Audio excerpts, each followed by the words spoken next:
Welcome to the CheM Talk podcast. I'm your host, Eduardo Gadelia, and today we'll be diving into how chemical reactions cause iron to corrode and why this process impacts the lifespan of buildings and bridges. And this is my guest, Frank Tang. So let's get into it. Yep. So to start, start from the basics. Okay, so corrosion happens when iron reacts with oxygen and moisture in the environment, and this process is called oxidation, and it transforms solid iron into compounds like iron oxide and rust. Yeah, there's a common misconception out there that corrosion destroys the iron. In truth, corrosion actually doesn't. It's just transferring the chemical process. Its state of matter just changes from solid to a gas. And the second thing that we need to understand is what the chemical process of corrosion actually is.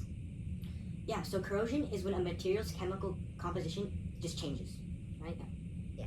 In corrosion, there are two reactions: the anode reaction, where the iron oxidizes and is a source of the electrons, and then there's a cathode reaction, where the oxygen is reduced and where the electrons are consumed. Yeah, so corrosion is actually an electrochemical reaction with two parts. Again, one with the anode part, where the iron loses electrons, and then the second one is the cathode, where the oxygen, in this case, we'll show you the equation after, will gain electrons, and both must occur simultaneously for the corrosion to happen. Yeah. The anode reaction is where the metal gets deteriorated and gets converted into iron particles and dissolves into the environment. The cathode takes electrons from the anode but doesn't corrode itself. So then how do we know that the corrosion actually affects the longevity of the building? Okay, so as we know, the longevity of the building is usually about 30 to 75 years. And it really, because it's like a big range, so it depends on how well it is maintained. And as we stated, there are many factors that can speed up corrosion. And with the range this large, we would be able to tell the corrosion rate. So some factors would be like salt water, moisture, electrolytes, and these things would accelerate the electron and ion flow. So this is why bridges will usually tend to corrode faster, because there's always like salt water brushing against them. Yeah, it does. And different locations will also have different temperatures, and that can also change the environment that the metal is in, which changes the speed of corrosion.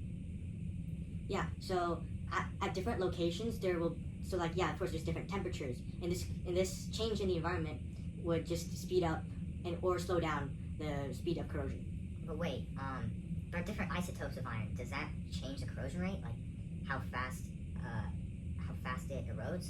I mean, iron has 4 stable isotopes: Fe54, Fe56, Fe57, and Fe58.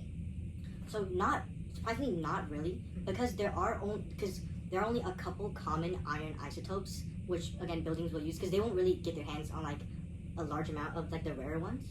So this means that most iron will corrode the same, except for the temperatures, right? So if like this place it's like hotter, it will corrode faster, and if it's like colder, it will just corrode, I guess you could say, just slower, right? And then we also have the equations and the iron isotopes in the back. So this is iron 54.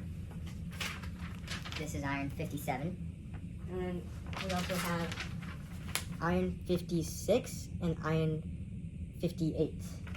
And then so this equation is the neutral or basic conditions of oxygen contamination. And this shows the overall chemical reaction of corrosion, showing the oxidation half of the reaction and then the reduction half of the reaction. And thank you for having me on your podcast. No problem. See you around.